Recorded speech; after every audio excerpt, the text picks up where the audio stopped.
Hey everybody, Mr. Gibson here. So for this assignment, you're going to start to learn how to what's called balance chemical equations. So up until this point, you've learned how to write word equations, skeleton equations, and those are great, but they don't necessarily reflect reality in the sense that mass and matter cannot be created or destroyed. And with the skeleton equation, we really didn't pay attention to, how many atoms of one element we had coming into the chemical reaction and the reactants versus what we had coming out in the products. So now what we're going to do is start writing chemical equations that actually obey the law of conservation of matter. And what that means is we must have the same number of each type of atom on each side of the chemical equation, or on each side of the arrow. So if you have 2 atoms of aluminum, for example, in your reactants, you must also have 2 atoms of aluminum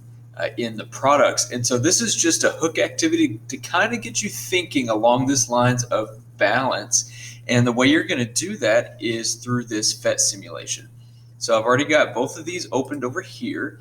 So this gives you all of your instructions. You're actually going to fill this out, okay, as you go today. Pretty simple.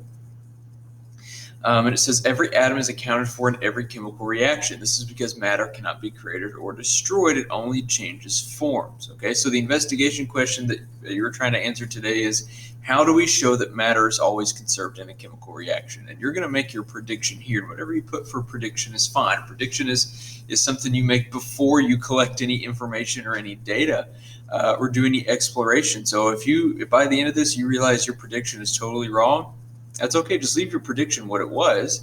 It's okay to be wrong, so long as we discover the correct answer as you do the activity today. Okay, so part 1, here are the instructions. It's going to walk you through an example of 3 balanced chemical equations.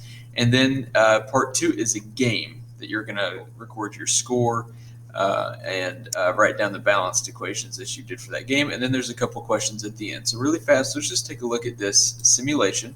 So there's 2 parts, the introduction, which is part 1, and the game, which is part 2. So I'm going to click this balance so that it shows you